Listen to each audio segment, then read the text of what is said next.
It's rumored that Irv Gotti was one of the men responsible for 50 being hit 9 times. So what you, like, you heard that game? 600 Brizzy? This man has something to do with 50 getting shot 9 times. You gonna talk about, now I understand why he got shot 9 times, bro. That is some lame nigga shit, bro. What's up, Cash Games, boy? CASHOUT, DANZEL, man. Back with another video for y'all boys, man. I ain't gonna lie, we got a crazy one, y'all, bro. We got 50 versus Big Meech, bro. I mean, I done seen a lot of shit online saying that Big Meech is snitch and whatever the case is, but I ain't never seen no paperwork. So I guess my boy 1090J got the paperwork for us right here, right now. I mean, I hope y'all boys enjoying y'all 1, 2 with me week. I mean, hope y'all enjoy y'all shit with me. Do the right thing, type shit. Let's get into the video, y'all already know. One of the most unexpected beefs of 2025 has had everyone at the edge of their seats. Hell yeah. Shocked would be the word best to describe seeing former drug trafficker / street legend Big Meech Snitching, like, next to that's former crazy. corrections officer / Rick Ross. Ross. Ross Correction officer. the facade that he was some drug lord from Miami, even going as far as naming himself after a drug lord from Los Angeles. Ross would mention, that's crazy though. Rick Ross' whole life was a persona. Yeah, that shit is just not real.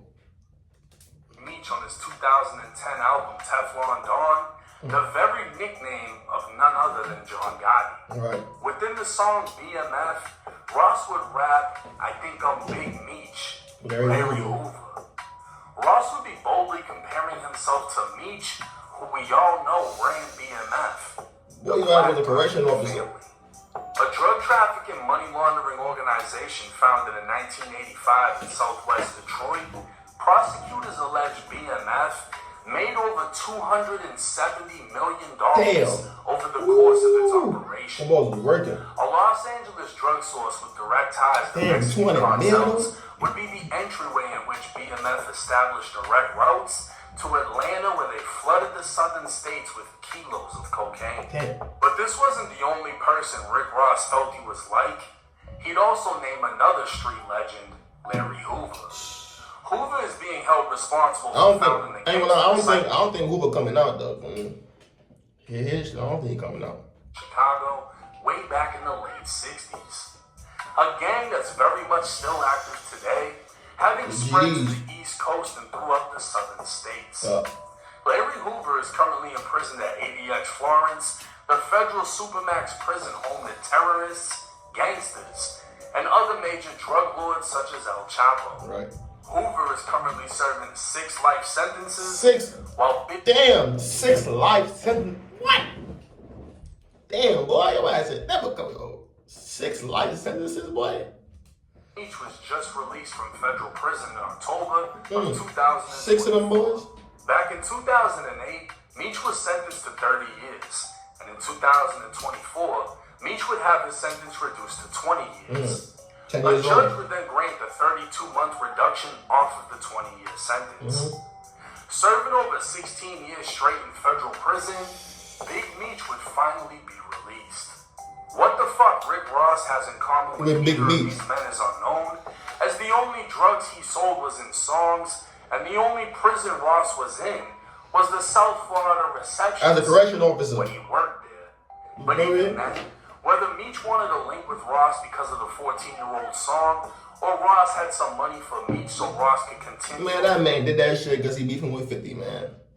That's literally it, bro. For me, he did that shit because he beefing with 50. Now I'm seeing him with Lil Meech's son also. Like, listen, man, people like him, bro. Role playing like a drug lord. Look, they act like little females, man. Meech's loyalty was due elsewhere.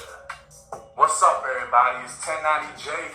I'm rocking with y'all and y'all rocking with me. And for this video, we're going to be speaking on Big Meech versus 50 Cent and the paperwork party. When it comes to war, few are as relentless and unforgiving as 50 Cent.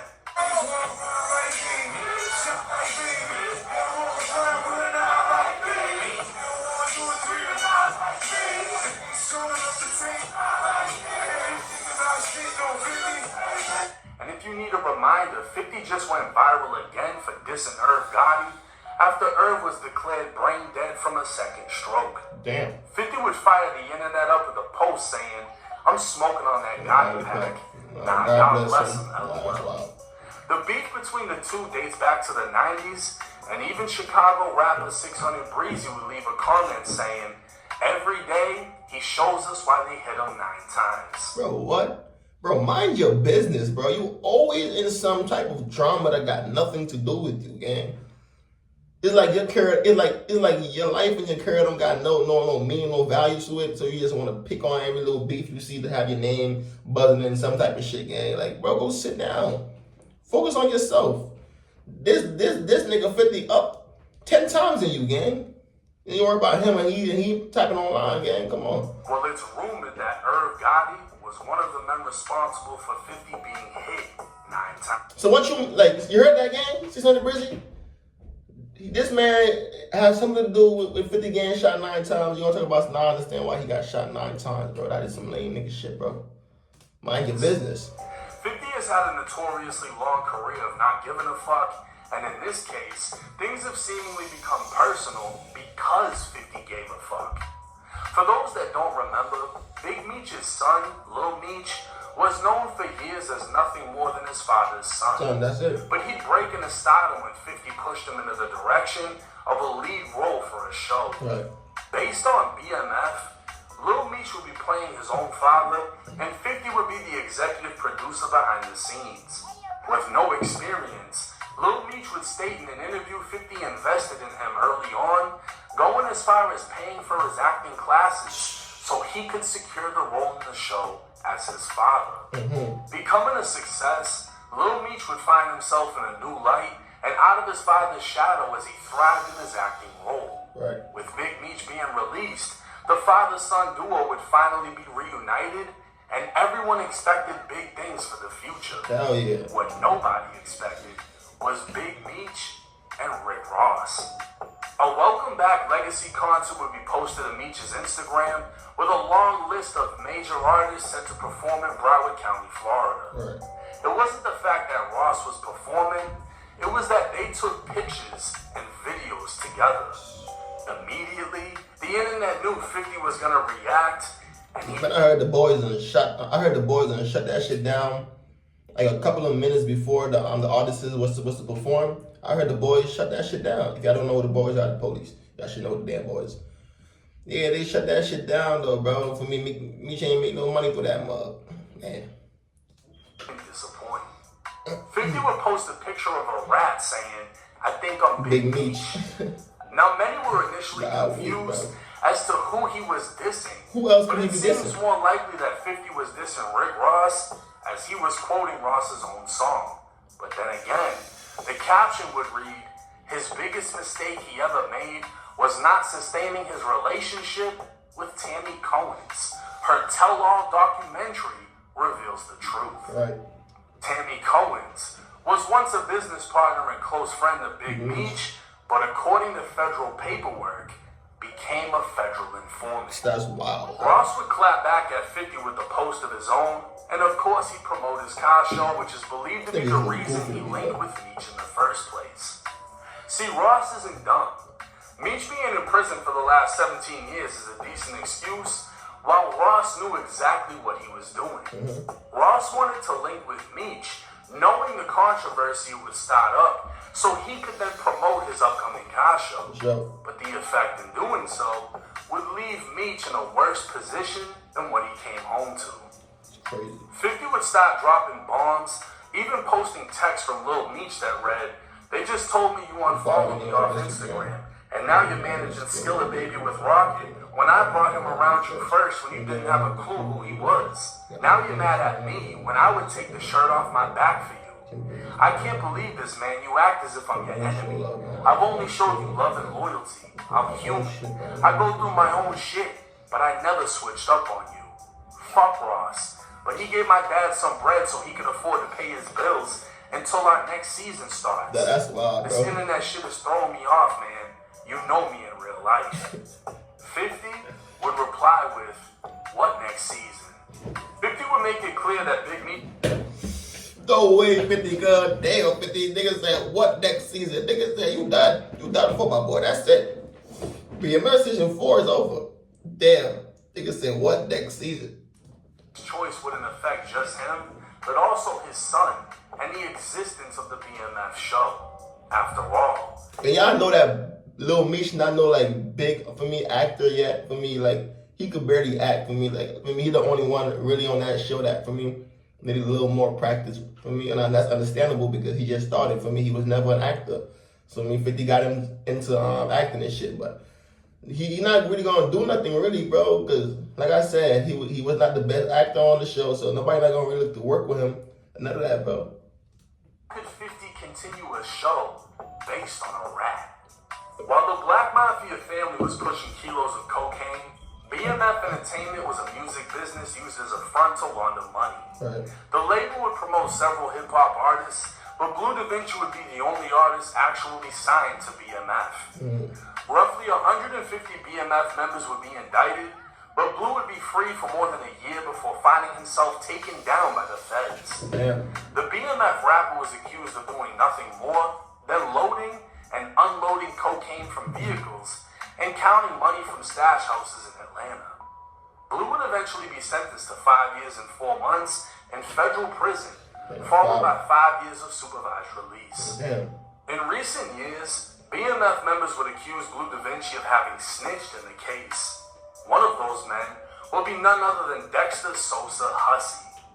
Having served 12 years for trafficking and money laundering, Sosa was the head of logistics for BMF as he took on the responsibility of managing loads of 150 kilos at a time. Damn. And transporting them 150 across. keys, boy. Boy, that's some serious time if you get caught with 150 kilos, bro. Sourced directly from the cartel, Sosa would study maps, routes, and familiarize himself with the areas in which he trafficked. He'd even go as far as learning which times of day police were most active, Right. giving him a window to take advantage of through different time zones across the country. Right. A calculated operator, Sosa would take the Vlad TV speaking on Blue Da Vinci. Well, did Blue Da Vinci cooperate or no? Yeah, he cooperated. I mean, I can see it. It was in Miss Mara Salute's book, where his own lawyer said, yeah, if there was anything else that we could do, Your Honor, to help you along with this case, my client would be more than willing to cooperate with you all to help you in this investigation. That's legit. But now the thing of it is by you admitting what was done, you know what I'm saying, you what you done or whatever. But bottom line is, you know, you didn't take the single plea. You went in and was giving them information on shit that they already had and thought it was cool, but you still, So, you know, that was part of that. You just confirmed other shit that the other CIs did. So plus you did a smack video prior to that was giving them the whole fucking thing. They never knew nothing about it. That smack video was detrimental in finding out who each person was. Right. What Sosa was referring to would be written out in Blue Da Vinci's sentencing transcripts. Blue was being called up in court, and as he made his way to the podium, his lawyer stated to the judge, "As he's coming up, Your Honor, I did leave one thing out. You had asked some of the other defendants whether or not they cooperated. Right. Mr. McKnight, aka Blue Da Vinci, was one of the individuals who did attempt to cooperate. He was debriefed by the government, but basically he didn't know anything that was useful against the remaining defendants. So Blue Da Vinci's lawyer would essentially be the one who exposed Blue did attempt to cooperate and was debriefed by the feds. Right. Blue would then tearfully give a statement in court before being sentenced to 5 years and 4 months. But did he actually snitch? It's clear as day that he attempted to, but none of the information he provided was of any use or could be used against anyone. Right, so basically, so he didn't really snitch though. He attempted to snitch, but I mean, he didn't snitch because, again, none of the information that he provided for me could be used against anybody for me. So that's not for me. He didn't snitch, but he still attempted to. So he still attempted to snitch. So he was still a snitch because if he could have gave information on some other, what else, bro? He was willing to. Already stated. So while he technically wasn't making things worse, he definitely wasn't making them better. And he only did so to secure a lesser sentence. At one point, Big Meech would accuse Blue of snitching, but according to Blue, Meech would apologize after.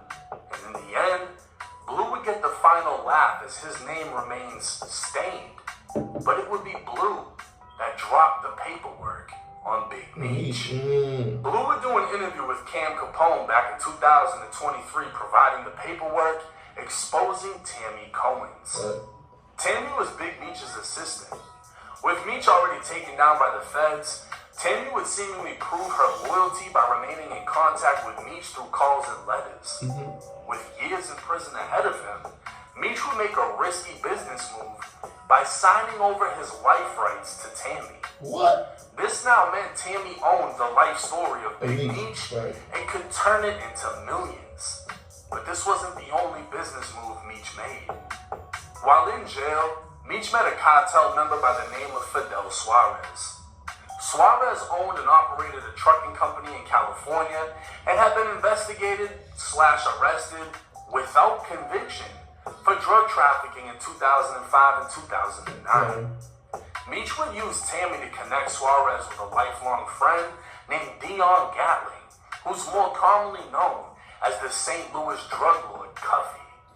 Tammy would bridge the gap for further drug distribution, but what Cuffy and Suarez didn't know was she was a confidential informant and was reporting everything to the feds. Damn, that's crazy. CS1, or confidential source number 1, has been identified as Tammy Cohen's. Paperwork would state she first became a confidential informant for the Atlanta DEA back in 2009, where she provided information in a money laundering case that resulted in the successful prosecution and conviction of another Atlanta kingpin legend named Terry White. That's crazy. It's believed that Terry White grew up in an Atlanta housing project. But when FBI and GBI agents arrested him last night, he was living here, a sprawling $200,000 mansion in Jonesboro. Damn. The 27-year-old was in the $200,000 process of renovating his home, which features an outdoor swimming pool, a full-length basketball court, and more. Had a media room where there were 24 TV sets on one wall. 24 satellite TV. dish. Damn. And you could hit a button and all 24 TVs would come on. Agents seized the home Boy, they was getting that money, boy. Boy, back in them days, boy, that drug money, boy, you hear that? Bro? Them boys, 24 TV. When you press the button, all 24 TVs turn on. But guess what? You don't gotta do that. Selling drugs. You can do that shit with a legit business, bro. You can do that same thing. You can have 100 TVs on your wall with a legit business. So when we don't think that doing this right here is cool or nah, but you can do this shit legit. 3 cars which belonged to White, including this $110,000 Rolls Royce, which was paid for in cash. But there was more to be found inside. $47,000 cash and a machine to count the money. Thousands in gold jewelry and mink coats. A small catch of ammunition and weapons, including a loaded Uzi semi-automatic pistol. The feds would know Tammy Cohen's was an unusual informant, as she had no criminal record, was not a known drug user, did not appear motivated by money, and was not looking to get a reduced prison sentence or charges dismissed. Instead, she appeared motivated by revenge, as Terry White had her unknowingly laundering money for him. Tammy Cohen's was not initially a paid informant, but an agent would put her in for an award that would be a percentage of the property seized in the case. Tammy would receive a total of $55,000 for putting away Terry White. When Tammy Cohen's became a confidential informant, she'd already been a longtime friend and associate of Big Meech. Specifically, she held the life rights of Big Meech, and in 2011, Meech requested her help in coordinating a delivery of cocaine through Suarez. Meech told Tammy he met Suarez while inside of a county jail in Michigan, and as time went on, Meech would ask her to connect Suarez with Cuffy. So she'd reported to the feds that Meech had her coordinate a cocaine delivery in 2011 while Meech was in prison. But for some reason, Meech would never face an indictment for her allegations. At a later evidentiary hearing, Tammy would deny that Meech had any involvement with drug trafficking activities. I ain't gonna lie, bro. What I'm getting from this right here is that Meech used this lady right here, right? He used this lady right here for me to take down other drug dealers so he can get less time, bro. That's what I'm getting from this, bro. I ain't gonna lie. Between Suarez and Cuffy. She'd also denied Meech directed her to connect them. And now, the feds were starting to believe Tammy Cohen's was no longer a credible informant. That, and the fact that it was discovered she was sleeping with the federal agent assigned to her. So what would make her start covering up for Meech? Wiretaps would reveal Cuffy's alleged involvement in the murders of 2 individuals cooperating with law enforcement, and along with Tammy providing information on him drug trafficking, Cuffy would be indicted in 2014. Cuffy's legal team would file motions that would leave Tammy Cohen's panicking.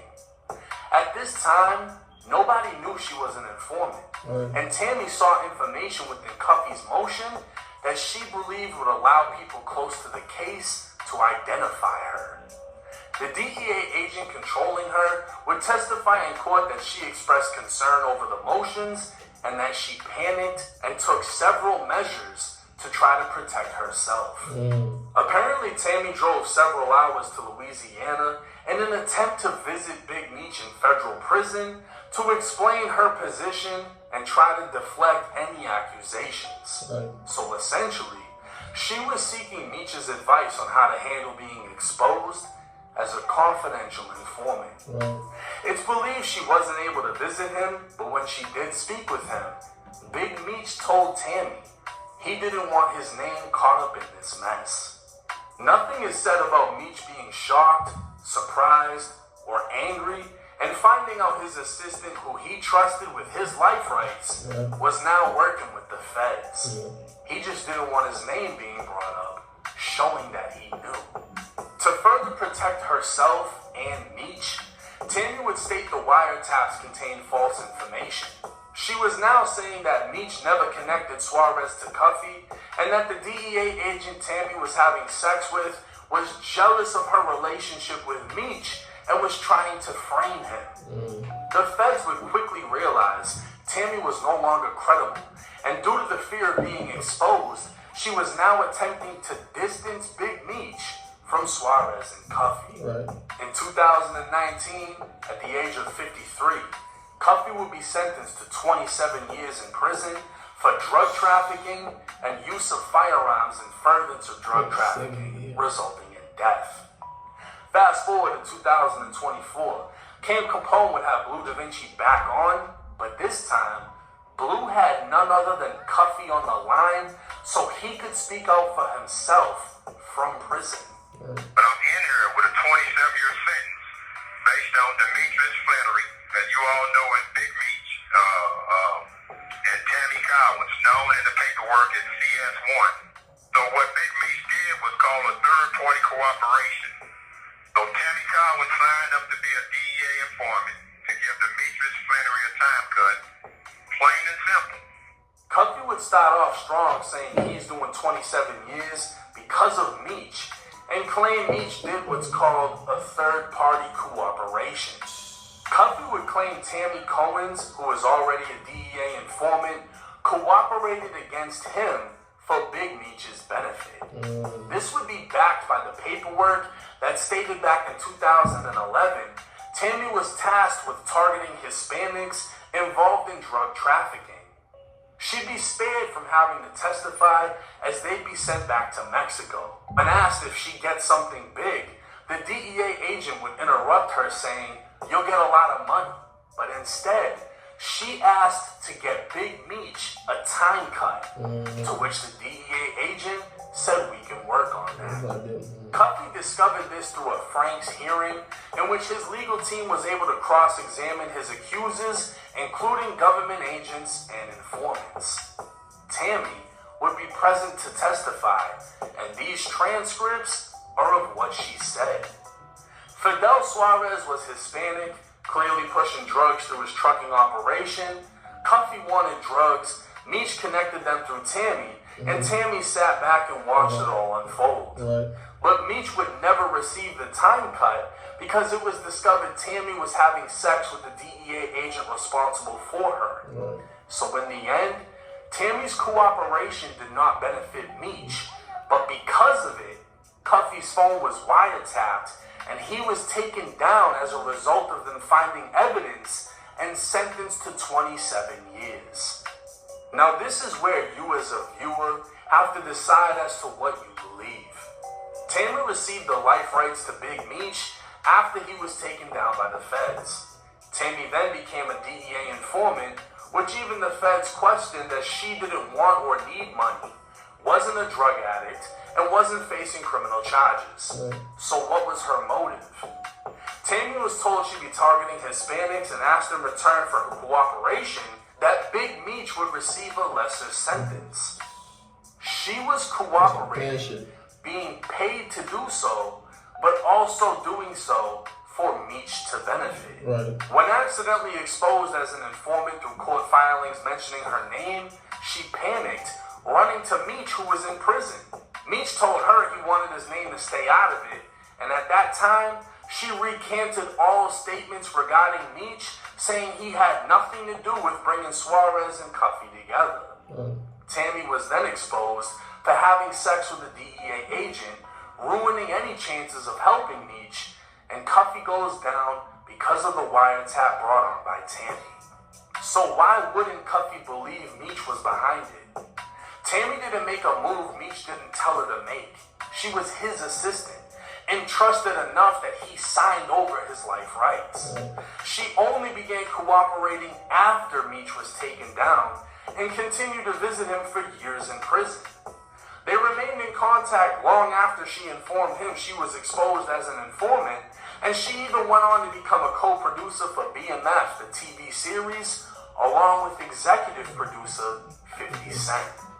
The show would premiere in 2021, 2 years after Cuffy was sentenced. 50, being a chess master, was now trolling Big Meech with the promise of a Tammy Cohen's documentary coming soon. Turns out, 50 would buy Big Meech's life rights from Tammy. So now 50 is in control with the power to essentially end the BMF series and expose Big Meech through the help of his former associate, Tammy Cohen's. Big Meech's Welcome Back concert would be canceled just before it started. I was telling y'all. Lil Meech would already be doing Instagram promos as his acting career just ended, and strings were seemingly being pulled as all of the aura that Big Meech once had was being swept away by 50 Cent. And let's be clear, only someone as influential as 50 Cent had the power to pull this off, as many had spoke on Big Meech's paperwork in the past, but it took a megastar to solidify it and spread it to the masses. 50 would continue to troll Meech, posting a GoFundMe stating Meech needs help paying his bills. Bro, this man made a GoFundMe. Post a picture to Instagram with Floyd Mayweather and Rick Ross saying real power. Of course, those comments would be turned off. Lil Meech made millions off the BMF series with 50 Cent to thank. And it's alleged that he spent it all trying to maintain a rapper's image. And now him and his father are both struggling, while 50 is ready to end BMF over disloyalty. Why Meech would turn to Ross is unknown, but 50 is making him stand on it. And it's also unknown, but alleged, that Meech and Tammy had a fallout which placed her right into the hands of 50 Cent. In the end, there is yet to be a paper unsealed showing Big Meech 100% cooperated, but as some have said, he came home 15 years too early. It would seem only Tammy Cohen's has the power to truly solidify Big Meech's legacy or destroy it completely, and that is 50 Cent's final bullet. Now, a lot of research went into this video. We're dealing with a very big name, and at the same time, I wanted to let everything play out. So please excuse my absence in this situation. But I mean, 50 just made it a series. This wasn't even one show that just took place in a day. This shit's been going on for a while. The content just seemed to keep coming. At the end of the day, from what I've seen from legal paperwork, Meech allegedly was still involved in the game in the feds and was never charged with anything. Meech allegedly knew that Tammy Combs was a DEA informant because she went to him and told him. Meech responded, "Keep my name out of it." He didn't want anyone to know. Cuffy is serving 27 years because of an investigation caused by Tammy. Tammy was cooperating to get Meech a time cut. I highly doubt Tammy needed the money. She's connected to BMF. But Tammy specifically stated she wanted to get him a time cut. She was cooperating so Big Meech could get a time cut. She was seduced by an ATF agent and blew the whole fucking operation. So because she essentially fucked up, she then went to 50 Cent. Now 50 is going to pay her more money than the DEA. Big Meech is fucked. And the entire BMF series seems to be over with. Do I think Big Meech snitched? I'm not sure. Honestly. Do I think he knew about what Tammy was doing? Yeah. The paperwork says yes. And that right there is enough, right? Because you know this girl is snitching and doing it so you benefit. So Cuffy basically, yeah, bro. Saying that Meech did a third-party cooperation doesn't sound far-fetched because the paperwork clearly states she was cooperating for Meech to get out. But let me know y'all's thoughts and comments in the comment section. I ain't gonna lie, bro. I don't know, bro. I don't know. It is a little fishy, though. A little fishy shit going on. Feel me? Again, he knew what she was doing. He knew that she was a snitch. And he just said keep his name out of it, but don't stop whatever you're doing. Basically, what he said. Just keep my name out of it, but do what you're doing. And everything was just to get him less time. So yeah, see, that's some snitching shit, bro. Some third party snitching shit, like the nigga said. That's doing 27 years. But I ain't gonna lie, bro. Let me know how y'all boys feel about this video in the comments, man. Hit that subscribe button, bro. Find the subs, man. If I don't stop, nigga, don't stop, man.